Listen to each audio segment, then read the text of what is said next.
We're live. We're live. We're live. I'm just waiting. Waiting.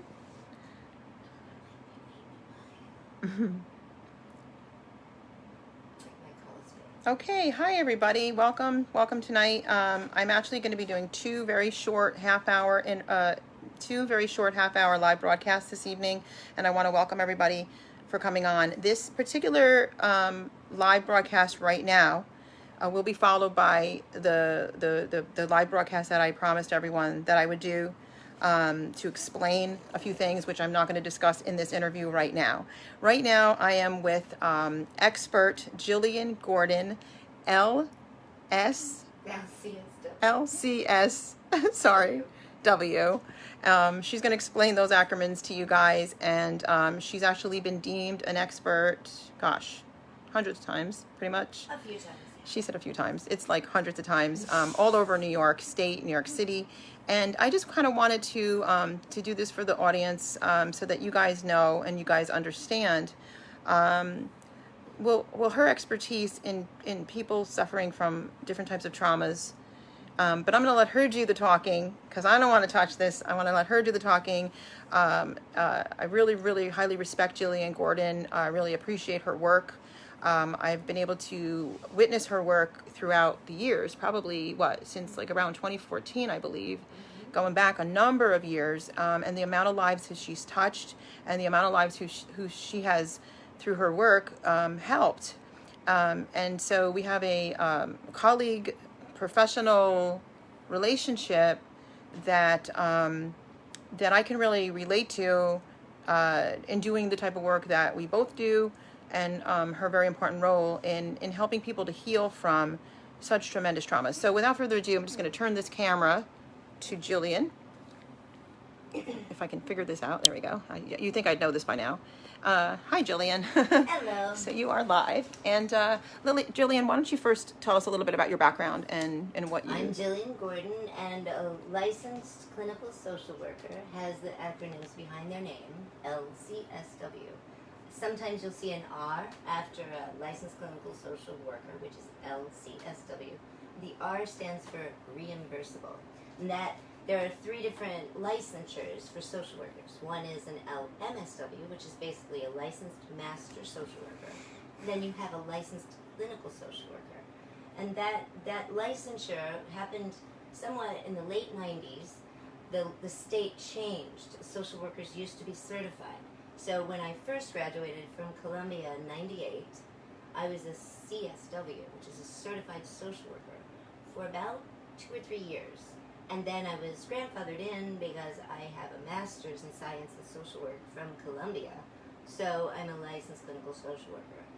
I spent the first 12 years of my career in the South Bronx helping families and children because my specialty at Columbia was clinical practice with families and children.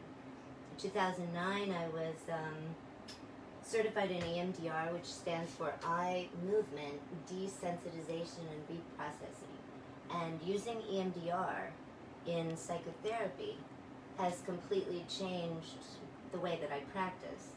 I consider myself to be a Jungian by practice in my psychotherapy practice, and I felt like regular psychodynamic talk therapy was helping so many of my patients in the South Bronx. But the place that I worked happened to be a federal empowerment zone at the time.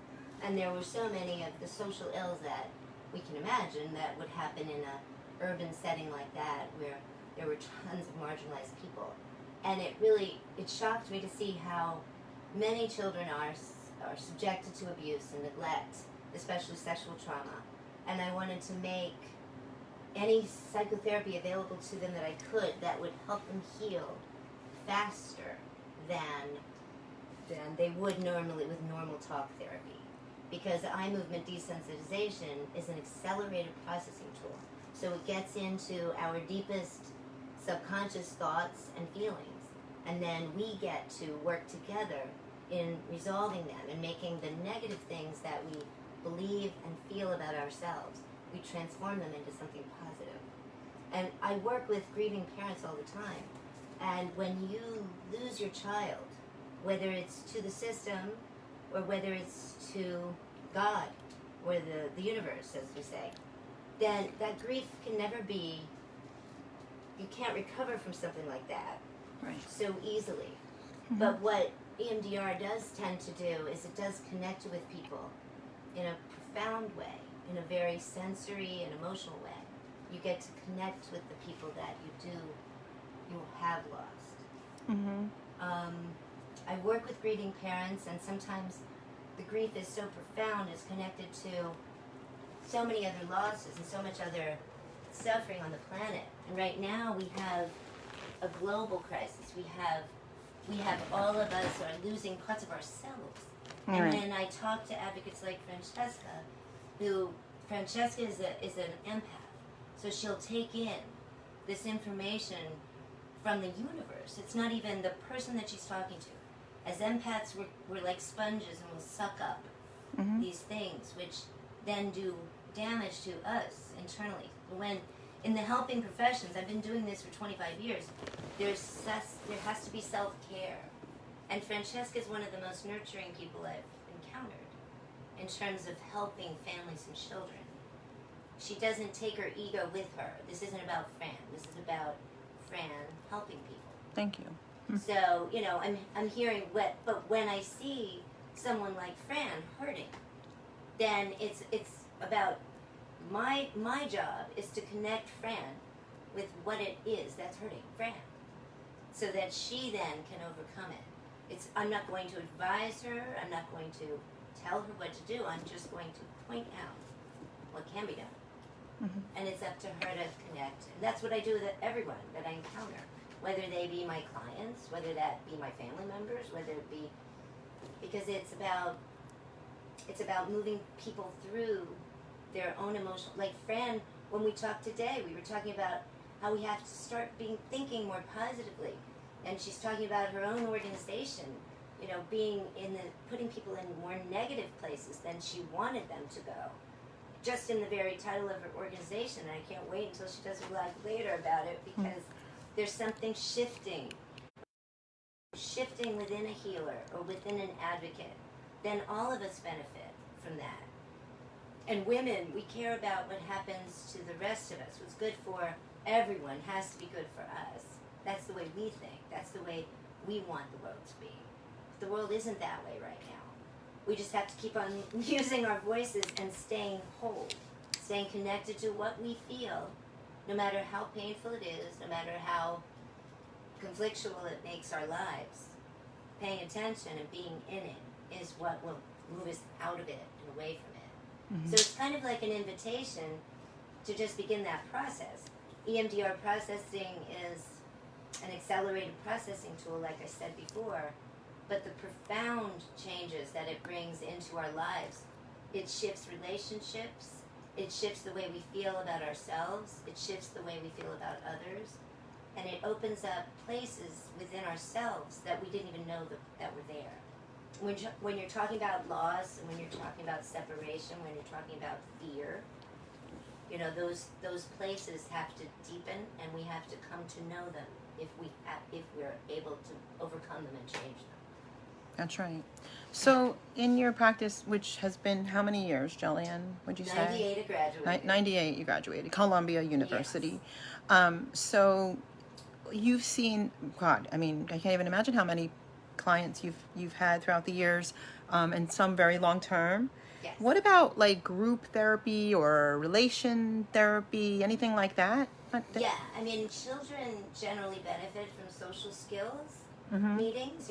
Like children who have been neurologically hurt in some way, either through medications or vaccinations, the whole gamut of possibilities, environmental or some organic syndrome involving. Children generally benefit from group teaching social skills. Women who have been victimized in some way, men who have been victimized in some way, any kind of trauma really benefits from group experience, just because of the nature of disclosure. When we disclose and when we share our pain and when we share our story, we are relieving so much of our own shame or our own guilt. Having been I'm a trauma survivor myself, and I've worked with trauma survivors my entire career. So then, when you say, this is how you can overcome, and this is how you can heal from these horrible events of our lives, you know, if you would be amazed at what people can overcome. Right. And Right. the tremendous healing that we can't even wrap our minds around sometimes. Mm-hmm. But that, how could this person walk? How could that person get through that and come out on the other end and have all this positivity and all this joy in their lives? Mm-hmm. Mm-hmm. And it's because of the sensory and emotional memory that's the only meaning in our lives. If you think about it, the five senses and what our five senses take in from others get connected to positive emotion. Mm-hmm. I was talking with Fran earlier about missing people in my lifetime and saying, you know, skin pictures. It's one of the things that I teach my kids when they're missing their parents, when they're missing their attachment figures, when they're separated from their families. I'll remind them that they have a whole trunk load of albums of skin pictures. Where all they have to do is pick up one memory of having their mother hold them. Yeah. Having them get something that they need. Mm-hmm. And that memory just takes up all the negative space. Or like you said before, having their dad come in as the hero on the white horse and say, and swoop up the daughter and say, I'm not going to let this person hurt you. And what and putting in place a new memory. Right. In what something you negative. needed and wanted to have happen. Yes. It can happen. Yes. Because that's what makes human beings amazing. That's right. We tap into a healing mechanism and it pulls us through. Yes. It shows us the path. Mm-hmm. And then we're on it and we don't even know how we got on it. Right. And that's when you start seeing things go really well in life and they just keep working and clicking and working and clicking. Yes. Do you think that it also causes you to draw better, we're not judging people on anything like better or worse, but a better people to you, meaning people that are more positive, people that are more loving, people that are more open to love, people that are not blocked? Yeah. It's about receiving, right? Giving and receiving. And I've been through moments in my life when I haven't been able to receive for whatever reason because of a negative way that I'm thinking about myself. Right.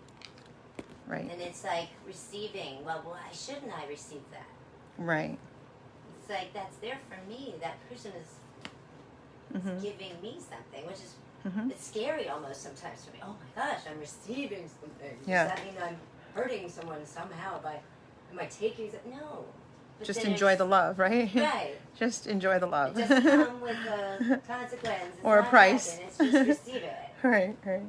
That was Or being open to receiving something different than maybe what we thought we were going to get.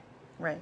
Because we can get all locked up in our heads about, we all have these beliefs about ourselves which are incredibly negative. Most of us are walking around with about 15 of them all the time. Whether it's I'm not good enough, or I'm not safe, or I'm not supposed to be here, or I am accused, or I am betrayed, or I am shameful, or I am going to die. You know, that's a big one that I hear with trauma survivors.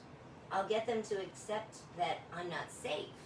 But then if I suggest, like, whoa, you might be actually thinking, I'm going to die. Well, if I'm walking through the earth, on the earth, thinking I'm not safe and I'm going to die all the time, chances are I could be making that happen to some degree. Right. Because of my own bad feeling about it. Right, like a self-fulfilling prophecy. Right.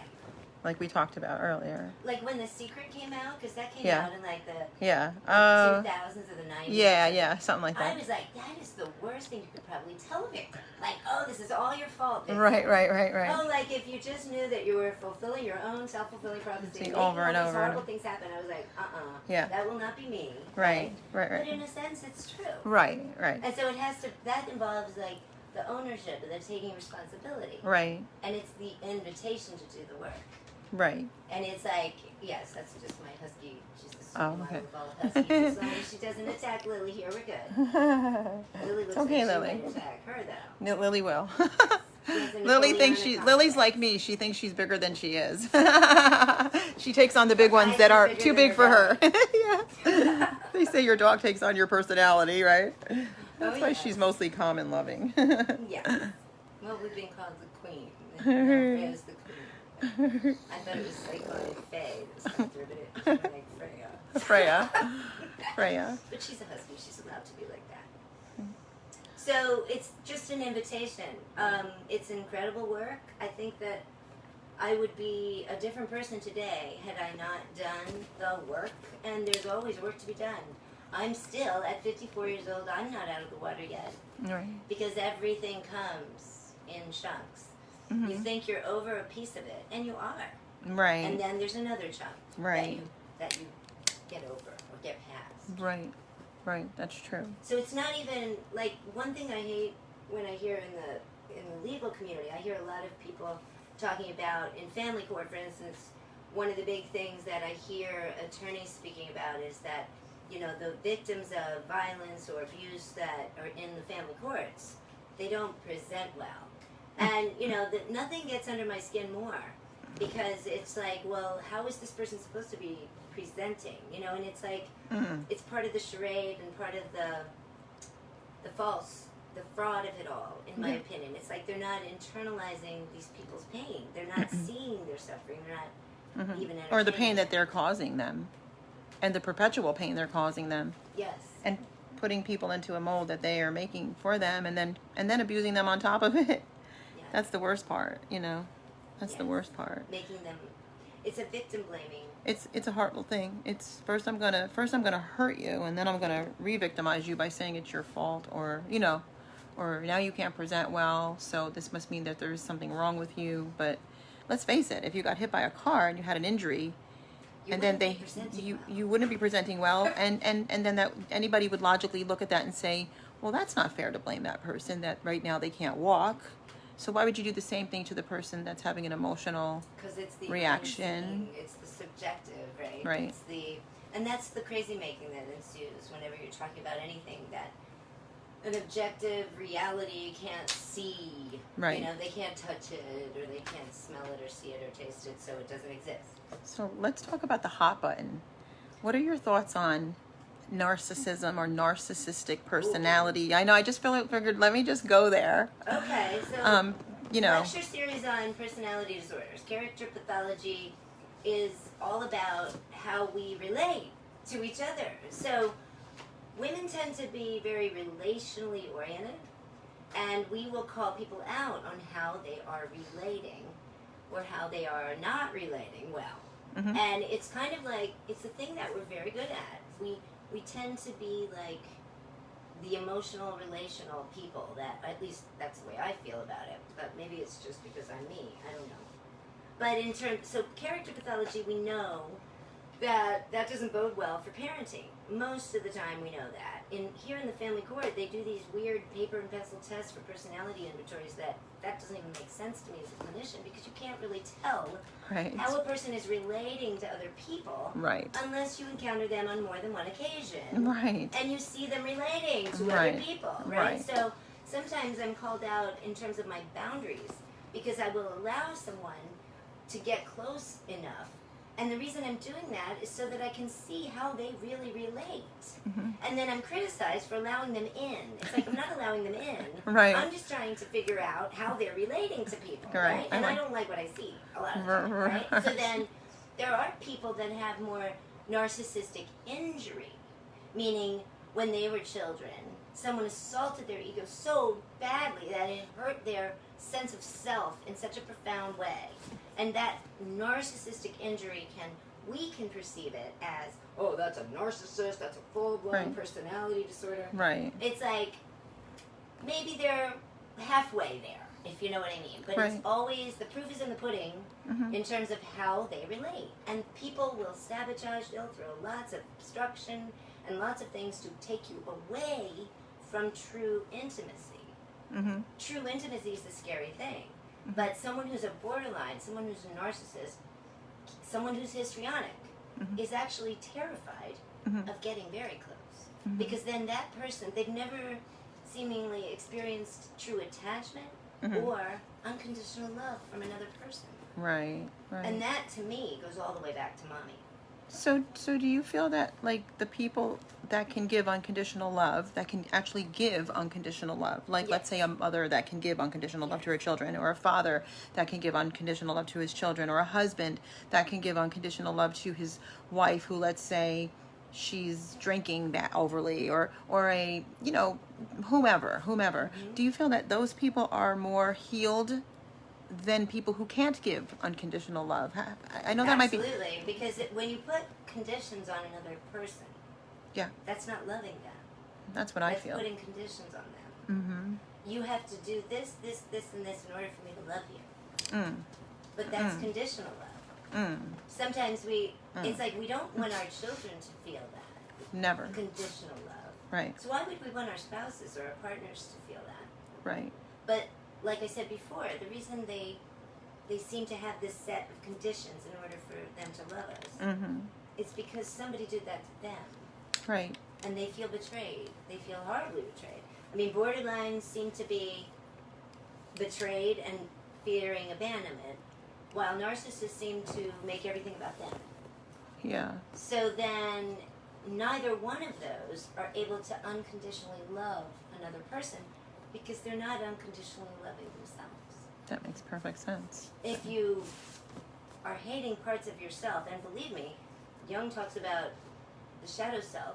We all have a shadow self. Mm-hmm. We all have parts of ourselves that we want to strangle, that we want to that we are so ashamed of. That we Excuse me, what are you doing? I'm strangling myself. That's right. I'm It's kicking like, my ass. Do you mind? You know what I mean? My 15-year-old self, you know? So there's parts of us that we want to keep out of. Right. But they're usually parts that have done these heroic things, and they've been very loving towards us unconditionally. We just don't want to accept that. Right.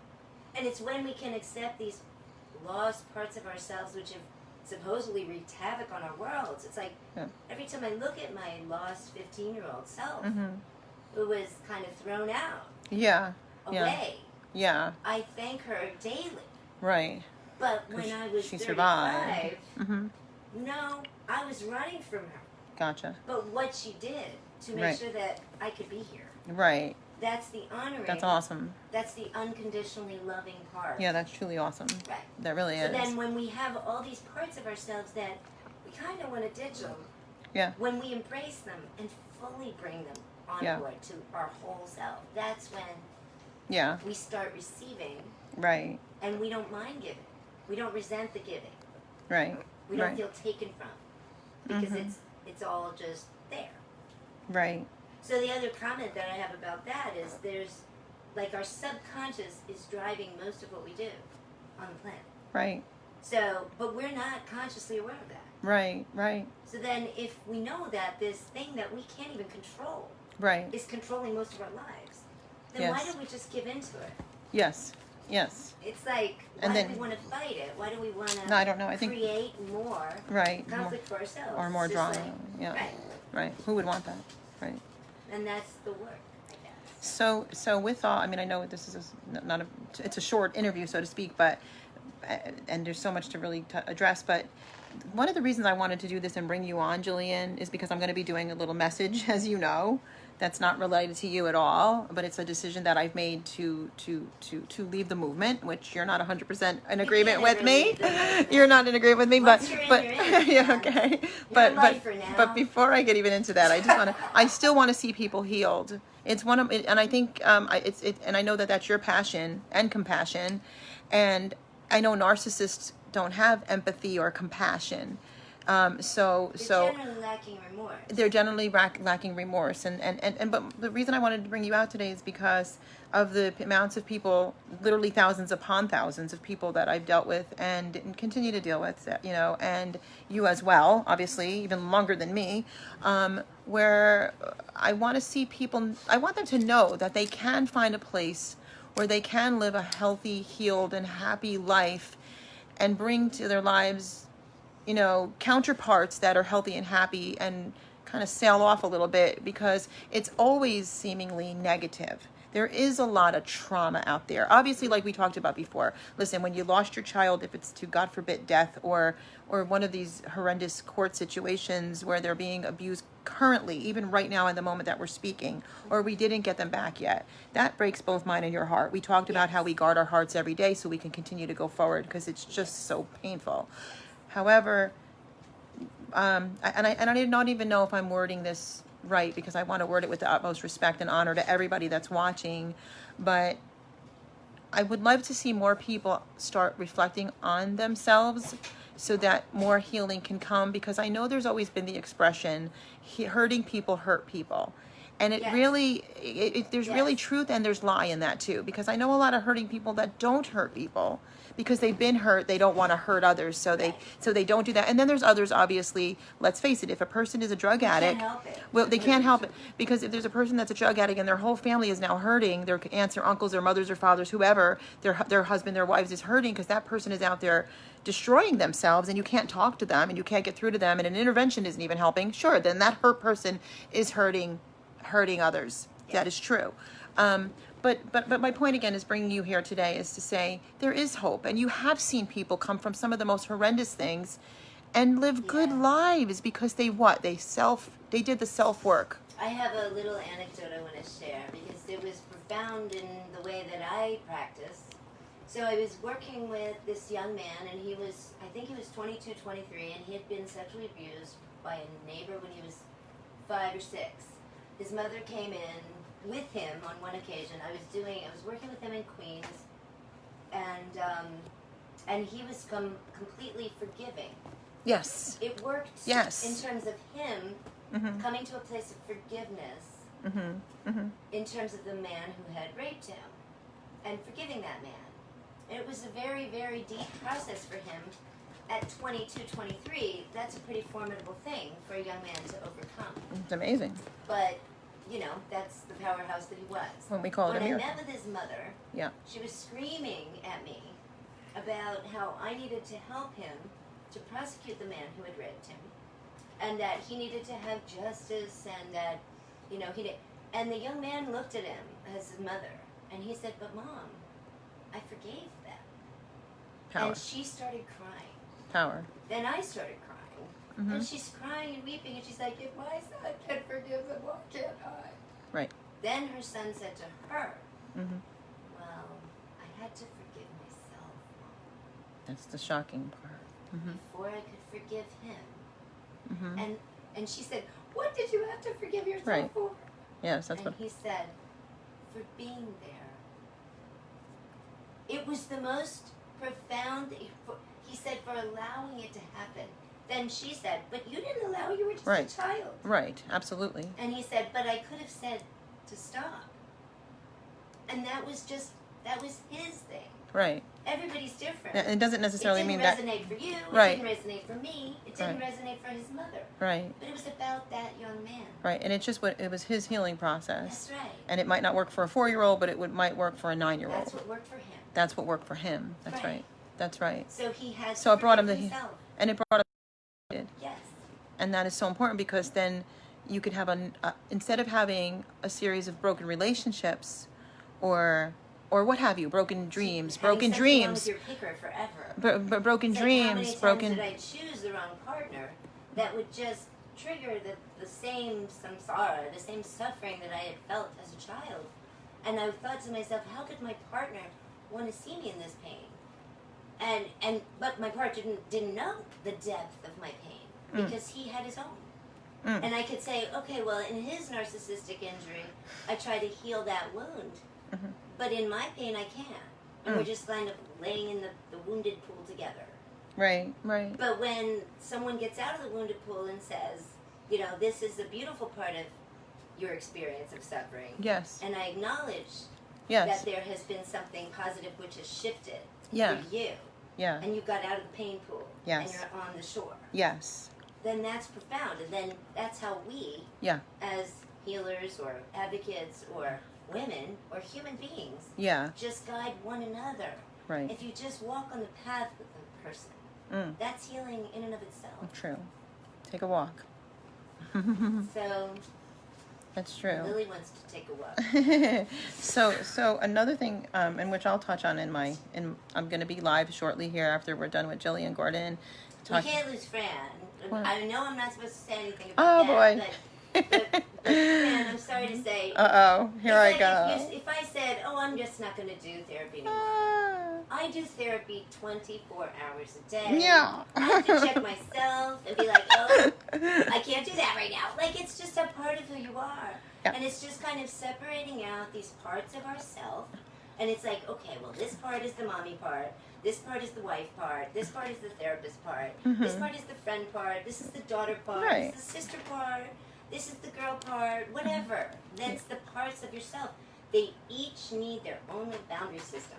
And unfortunately, when you have like 100 hats that you have to put on, you have to know which hat to put on. And no, it's not like, okay, I'm just going to throw my movement hat over there somewhere. It's like, okay, friends, down with the movement, bye. It doesn't work like that.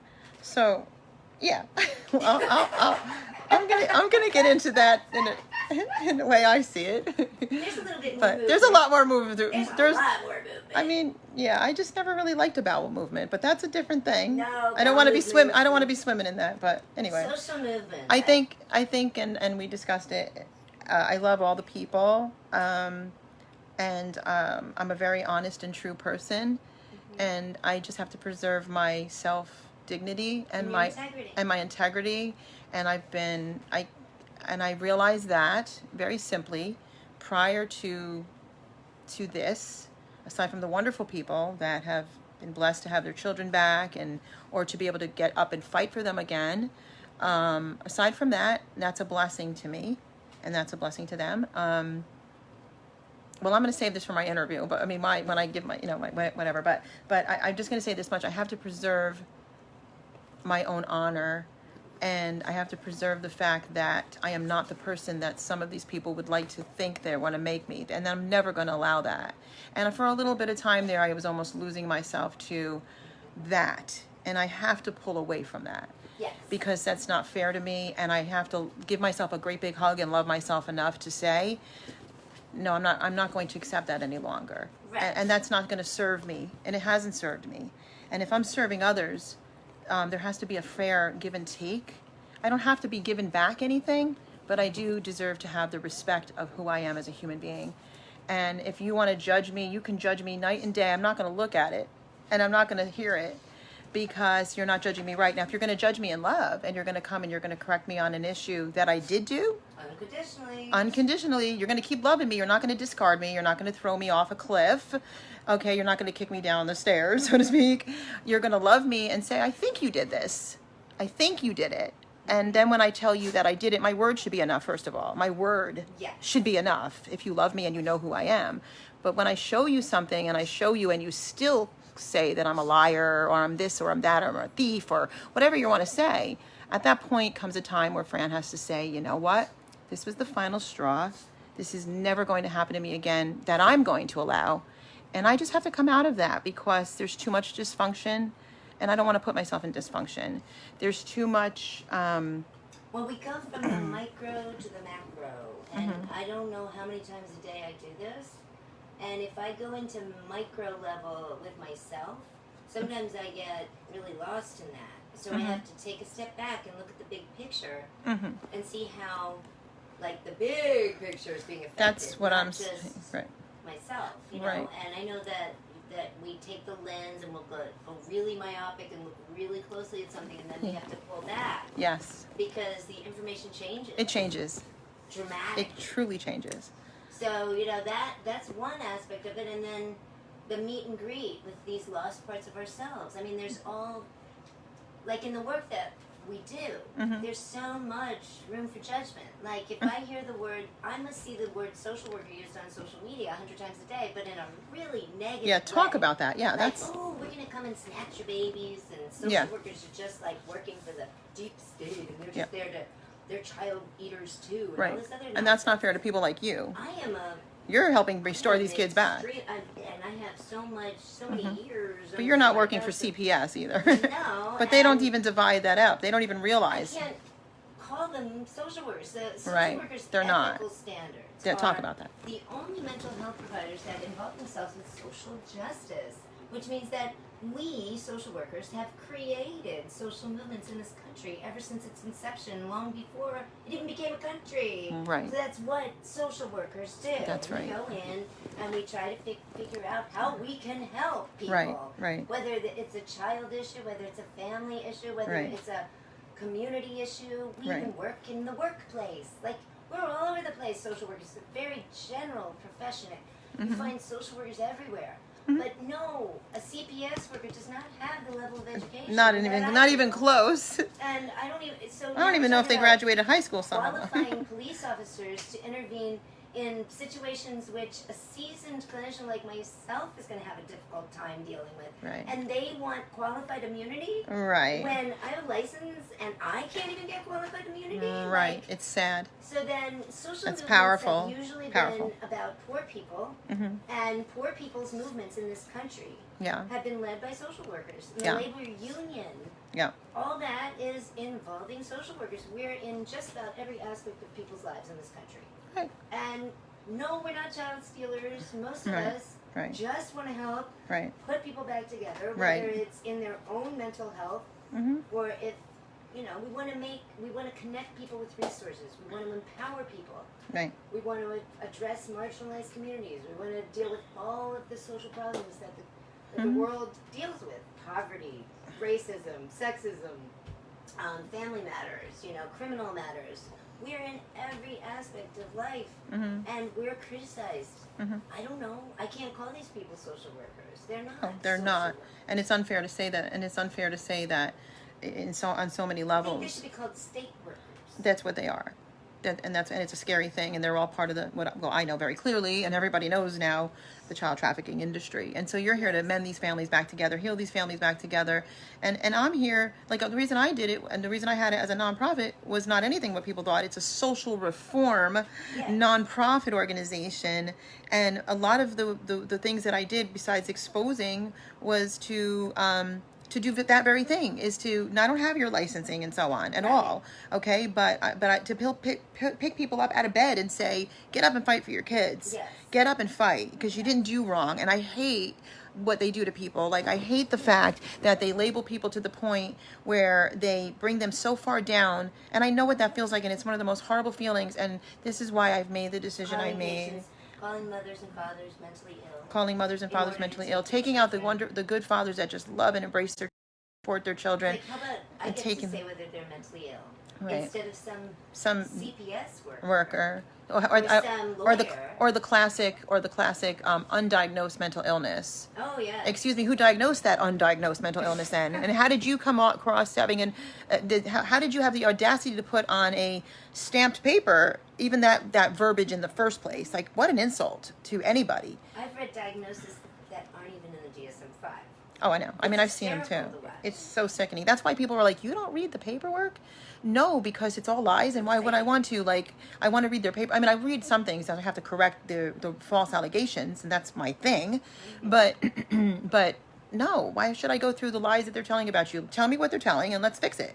Let's make them do their job. And if they didn't take a jury trial to you, and they penalized you and took your children and you didn't commit a crime, why do they got your kids in the first place? So, and why do these, like you just said, people have no degrees whatsoever, or if they do, it's in making chocolate. Police officers diagnosing your family. Police officers that really? Come into lawyers saying that you're mentally ill. Right. Like, a certified bar member. Me telling a lawyer what law's been broken in a case. Well, we can tell them that they're breaking the laws, so we can tell them that. But they tell you we're too stupid to know what laws are broken, but we're supposed to follow the law. We have to follow that law. How do we follow a law we don't know it's broke? How do we know? Like, let's talk about But anyway, But this kind of relates me back to what I want to just have you, like, if there's anything else you want to say, so I can. Well, I did want to say this about the court system. What I've noticed in both the criminal and family court, no court, or it seems even attorneys, don't take into consideration what a person's emotional process is. So at any given point in legal process, a person's mental status, you can't take a picture of a person's mental status and say that that's going to prevail 6 months later. You can't say, oh, this person, 6 months ago, I decided this person was this way. And that's going to prevail now, and this court is going to... So what I'm trying to say is that the court usually doesn't consider a person's emotional process No. or a mental, process involving trauma. It's Right. like they don't Precisely. accommodate that in any way, shape, or form. And before we finish up, like, PTSD is a disabling condition, but it's a temporarily disabling condition. Right. And what I see, Unless you keep getting re-victimized. right, and there's something called legal abuse syndrome, which does that exact thing. that which does. is like keeps you in the perpetual state the audacity. of threat and trauma the entire time you're in family court. Right. And by the way, in the city of New York, whenever I was working in that system, which is a little bit more effective than the one I've encountered up here. Oh, this is just... I'm talking about the South Bronx. I'm talking about Queens, Manhattan. CPS, ACS, as they call it in the city, is a little bit more effective. At least they'll send you for a real forensic mental health evaluation where Versus... they're looking at both parents, Right. they're looking at you talking to your child, interacting with your child, not just taking a paper and pencil test somewhere in an office. With Although we do know that they're very underhanded, because I know what the cases I've dealt with down there, and they're so sneaky. But at least they're doing more legitimate type of somewhat than we see up here. Up here is like really, it's really a barn here, right? For 18 years. Right, a million years, and that's what they want. But there's a permanency plan issue in the city. Oh, okay. So they have a very strict time frame, and I've extended I've done what they call extended placements for kids when their mothers are really diligently trying to get their children returned. And they have 18 months to do so, and they're done. Yeah, yeah. And they get their kids back, and they're not in family court anymore. And then it's over. Right. Yeah. But up here, it's like, let's just keep it in court forever. It's just the money stream. It's the money stream, and and I mean, I've dealt with so many cases also from like Manhattan court, and this is more recent too, so I know it's changed and gotten worse instead of better. New York County there's so many. Yeah, Westchester, so much money. Long Island, so much money. $900,000 paying each parent paying a child attorney $900,000. Right. And we're worried about why our cases aren't being taken seriously. Right, and that's why, because they're just loving the cash flow. They're loving the cash flow. They really so, so yeah. On that note. Yeah. On that note. I'm totally not about the cash for kids ordeal. I see that happening. The commodification of people in general is something that I think is happening all over the world right now, and certainly I think we should all stick together in that. With just that going on, I think that it's a call for people like us to bring people together more than they are at this point. And this social distancing thing and keeping us alienated from each other and voiceless and masked. And, Fran and I were just talking about it back in the day. They used to put muzzles on women just for gossiping. But women are just relational creatures. Like, they don't like it when we speak. And it's really kind of sad when I hear that, and that's some of the things I see in this movement a lot that's turned me right off, is I see, and I'm not, and you know me, I'm very much for both genders. I despise the hate of women and the hate of men. Right. And I'll make that clear over and over again. But the thing is that I've seen so many men that are gossips. They're so gossipy. Like, I honestly have had no friendships in my life that are my close friends that do that. My women friends do not do that gossip garbage. I wouldn't even want to hang. I'd get a headache and I have to walk out the door. Like, I wouldn't even want to partake. Yeah, and they just sit there. So do they put these muzzles on them too, or just the women? Nope, just the I women. never heard of that before. Wow, that's really something. Look it up. I'm going to look that up for sure. In, like, the medieval times. It almost seems like they're doing that now in a lot of ways, but only without the muzzle. They just kind of do it by shutting you up and discarding you, That's right. It's kind of disgusting. It really is. But, it's funny how people want your voice, and then when you try to use your voice, they silence you. It's not really a good thing. I was talking with clients about this just the other day when I had a women's coalition. We were sitting on the porch and we were quiet as mice. And these men kept walking by my porch. I mean, we're not even in an office setting. And these men kept walking by and telling us to be quiet. We weren't even talking. That's interesting. Like, we could barely hear each other. Wow. But they could hear us like 150 feet away. Oh, wow. It was just because we were women gathering. That's bizarre. It was like they were terrified that there were 4 women who were talking amongst themselves. I've been blown away. But It's I mean, a strange thing. I've witnessed so much. But I think that, would it be okay if I just kind of, would you mind if I just, I know what this has got, make it clear that it's nothing to do with you. You've already made your point that you don't want me doing this, but would you mind if I just wait, I don't have to come back on live and just schmeal it? Okay. Let me just do this and turn my camera. Thank you, Jillian. I really appreciated you doing that. Let me just No problem. switch this around so everybody can see Lily. Say hi, Lily. Hi, Lily.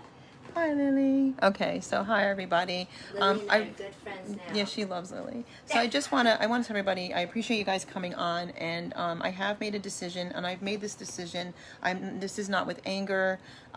This is a decision that I made with a lot of prayer, and my dog is just being kind of weird right now. What are you doing, Lily? What? Like, Mommy, pay attention to me. I'm paying attention here. Say hi to the people. Hey, hi. So I do want to say this, though, and I kind of want to admonish as to why I've done this, why I've made this decision, and I feel extreme peace about this decision. And I just touched on it a little bit with Jillian that you guys just heard. And I want to be able to make this like perfectly clear with my dog staring at me on my lap. Am I not allowed to talk about this? What's the deal? Testifying. Are you testifying? Okay, so from what I've been through from day one, I've had a couple of situations actually back a few years ago when I was National Coalition, which was for fathers and mothers and children, where I had a couple people that kind of turned on you after you worked for them. And you poured your heart out, your life, your soul, and everything to them. And I've had that happen in a few times. And so with the research that I've done with ADA, American Disability Act, and post-traumatic stress disorder, and, with just the different things that people go through and the traumas and the triggers, I always can understand why people do what they do or why they react the way they react, and understand the fact that there's been extreme pain and suffering. And that's what I'm here for. That's what Jillian's doing. That's what we do, okay? And that is a gift, and that is a passion, and that is because we know that there's hope out there, and that is because we know that there's better, and that you should have faith for tomorrow, and that this is a hellish thing to go through. There's no ifs, ands, or buts about it. This is extremely hellish to go through, okay? But through the movement itself, when I'm working with other advocates, okay? And actually, before I even touch on why I decided to depart, I want to also tell all of you that I have very extreme faith in God, and God raises people up and God takes people down. And that doesn't mean that his work will stop. It never means that his work will stop. And he didn't take me down, and nobody in this movement took me down. This was a decision that I made prayerfully to bow out gracefully. And I'm going to tell you why, first of all, and I also want to make something perfectly clear. If I'm not on Facebook, no one can accuse me of doing things whatsoever. They can have all the talks they want about me, and I don't see it. And I got to be honest with you, I don't miss it. I've been having a great time without it and enjoying my life. And I'm not going to let this movement dictate to me the human being that I am. And if you don't know me and you decide you don't like me, that's on you. I don't know you. If you don't know me and you decide that you want to say things about me that are untrue, I was falling into a trap every day trying to prove that I wasn't that person. And a final straw happened the other day with somebody that I trusted very much, a man of God, I thought. And in that issue, when that happened, man, I cried an entire day. And then I just prayed, and I prayed, and I prayed. And it was like, I don't feel comfortable doing this anymore. And if I had to keep walking into a house and there was, let's say, for example, there was just beatings up of people, just altercations all over the place. But I wanted to help the ones that were the victims in the midst of the others being beat up. And I kept going in, but I was getting my ass beat every time I walked in there. I don't think I'd keep walking in. So why would I keep subjecting myself to this when I'm not this person? I'm not the person at all whatsoever. I don't care about the people that I don't know. I don't care about those that are out there that we know and we call them certain names. I've blocked them. I don't care about them. They can call the FBI until they can't dial the phone anymore. Because that's the funniest thing I've ever heard. No FBI agent is after me, okay? There's nothing in my background that would warrant an FBI agent to even investigate me, which who cares anyway, even if they want to, okay? So that's got nothing to do with it. And some of the crazy stuff I hear, let me tell you something. I wouldn't know where to find a drug, let alone plant a drug on somebody. So that's insane, okay? But here I go. I'm not going to explain myself. My point is the people that you love, that you think love you, that you put your trust in. And then my father came in on a white horse and he said, I gotcha. And that's my new memory, okay? Like, you're my daughter, and that person's wrong, and I just saved you, okay? That's my hero. So I believe you, and that's all I need. So the bottom line, and thank you, Jillian, and the bottom line comes down to this. Thank you, Mr. When a person, yes, thanks, Dad. When a person tells you you're a liar and doesn't protect you and doesn't looks at the evidence and still sees it backwards, and then goes and causes more division and strife and backbiting and name calling and fighting and all that, the Bible calls that, when the Bible says that wherever envy and strife is, so is every evil work. I'm going, wait, this is just not me. This is not me. This is not who God created me to be. I'm a compassionate, loving, honest person. I dot my I's and I cross my T's because I have integrity, and I have enough integrity and love and compassion for the person in front of me too, right? So I said, this is just not for me, and I have to bow out gracefully. Now, where does that leave the people that I've helped and the ones that want me and the ones that think they need me? Well, you know what? I never got in this to be a celebrity. I never got in this to have a fan club, or as we joke around, a Fran club. I never got in this to, I did this because I'm a well speaker, I guess, and I had a passion for this, and people like to hear me talk, and I just began doing it, and I didn't expect this to happen the way it has, and I'm thankful for what we did, but I look at it like this. God does not fall off his throne because Fran decided to say goodbye. Okay? He hasn't fallen off his throne yet. Okay? He's not gonna. And I'm not sitting up there dictating to the world, and neither is he. We all have to do our own moral inventory to see what we did wrong in this. And I am not a hypocrite. I'm not that person. So I'm not going to stand side by side with people. I have way too much self-worth and self-value to stand side by side with people that are hypocrites but call themselves advocates. I can't do that, and I'm not going to do that. And pretend that we're all here together in this one big happy while we're not advocating for one another. You see, I've advocated for them, but are they advocating for me? I've protected them, but are they protecting me? I've loved them, but are they loving me? You know, and I deserve that too. So as I'm pouring out, and you know this, and pouring out, it's time for me to take a drink every once in a while. You know what I'm saying? It's time for somebody to protect me. It's time for somebody to love me without any conditions. Because I deserve that, you know, and you deserve that. And so maybe God's going to move me into a whole different phase. I've always wanted to be, I know this is going to be funny, but I've always wanted to be like a relationship counselor, but I will not counsel people separate. I will not counsel people separate. And anybody that knows that I will literally counsel you together, so that you know I'm not talking bad behind your backs to each other or causing more divisions among each other. Because as Christians, or whatever your faith is, and as human beings, we should be bringing unity and love, not division. Okay? Blocking people you love, that's ridiculous to me. That's immature. Blocking people out there that are calling the FBI on you, that's a different story, okay? But the people that you love, that are closest to you, that you've been nothing but good to, yeah, that's pretty shitty. But when I find out that somebody... I just want to make a comment about the psychological reversal. Sometimes when these bad things happen and there's so much trauma in our lives, we can become reversed. Mm-hmm. And it's like it causes so much dissonance. Because we'll make an assessment, but then it's based on this massive reversal. And so that's why we can make those kinds of false allegations against people, because we're literally reversed. Okay. And if somebody comes in and says, like, usually when someone's reversed, everyone around that person notices they're reversed. So they start, like, treating them like they're depressed or that they're reversed, because they are. Wow, that's amazing.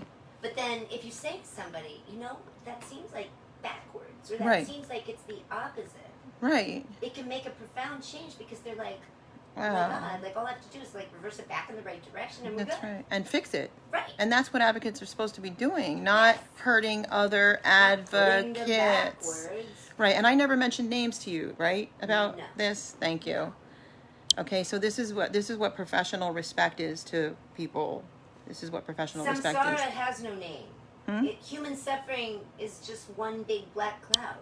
Right. It doesn't have to have one person's name. Right. Other than the devil, maybe. Right. Other than I said to you that someone hurt me and so on. And the devil doesn't take a break. right? No, devil doesn't. So let me just finish this for those of you that are watching and why you watch today, and I appreciate it. I really do appreciate it. God is definitely leading me in a different direction completely. I feel really good about my decision. I am waiting for God to move on the hearts of people, and I'm gonna sit back and wait for God to move on the hearts of certain people. I look at it this way: if people are genuinely a Christian, if you're genuinely a Christian and you're spirit filled and you're Holy Spirit filled, you believe in God, whatever the case may be, and you want to correct somebody, and you actually cross the line of the Holy Spirit to do so, but then in the background you're doing something sneaky, that's a wolf in sheep's clothing, okay? And that's what that. Judas. It's a Judas. It's a wolf in sheep's clothing, and so that's something that. That is what it is. I tried to bring correction back, and it wasn't heard, it wasn't received, it wasn't taken, it was all wrong. It was, so you know what? I left it there, and that is exactly where I'm going to leave it. So like I said, I'm preserving myself. I'm preserving my self-dignity and who I am as a human being.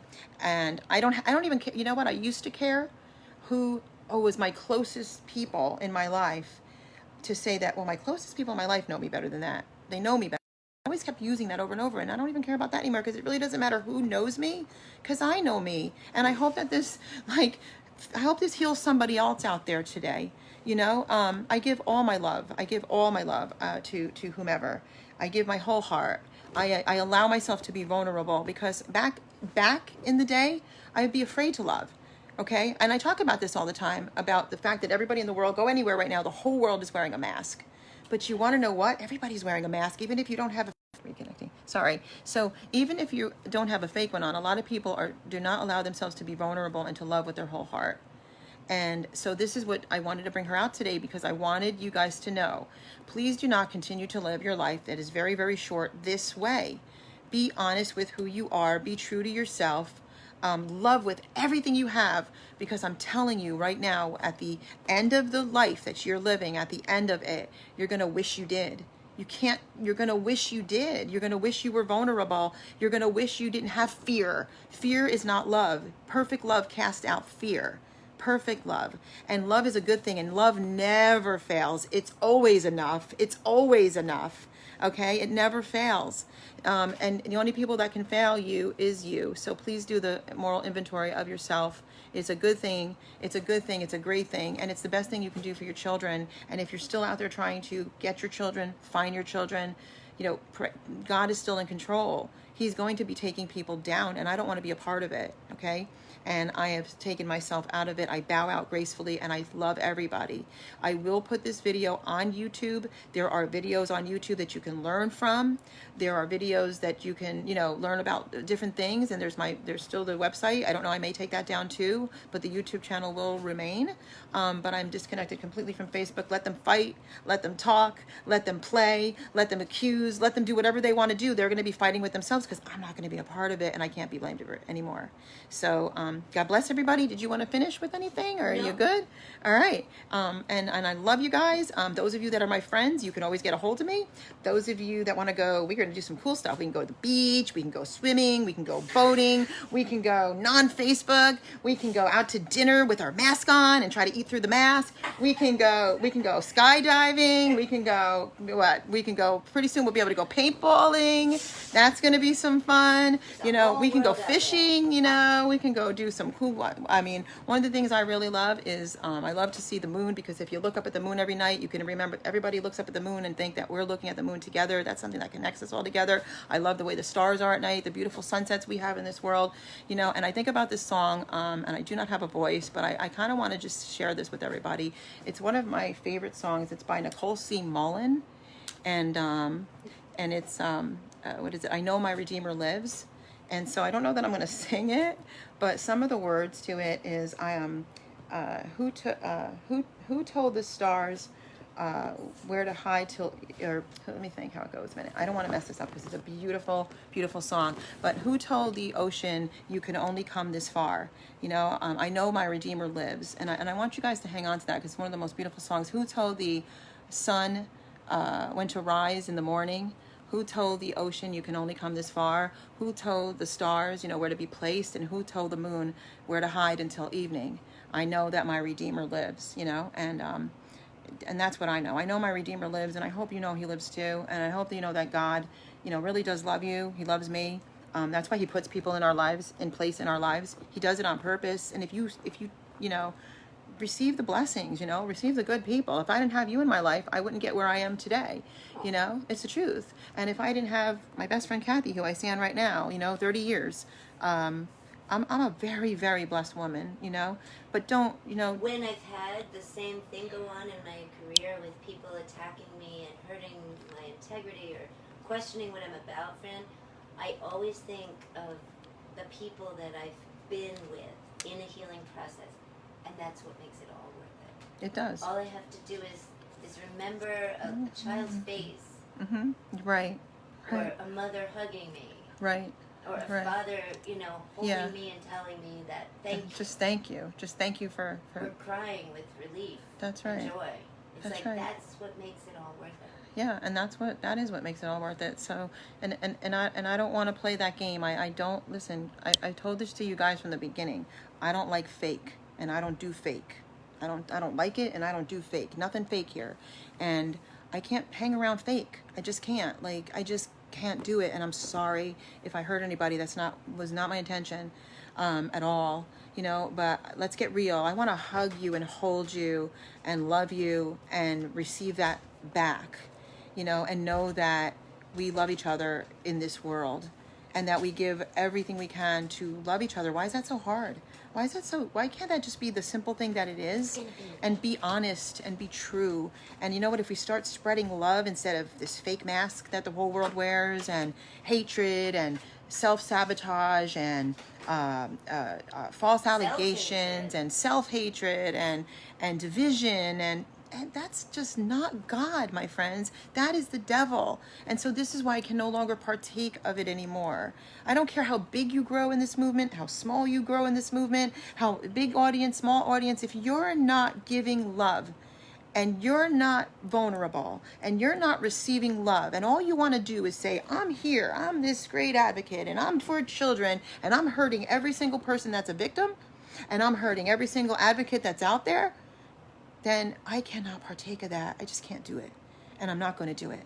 And I feel so good about it. And I hope that this is the final lesson that I'm able to leave with you today that brings you healing, brings you joy, brings you love, and that it just makes everybody learn a most valuable lesson to just please do a moral inventory of yourselves. Please get through, because God will heal you inside, out, and your life itself. And that's really all we're here for. Okay, so God bless everybody, and my biggest kisses and hugs to all of you, and we have a new page in the chapter of life. Okay, God bless you all. Bye.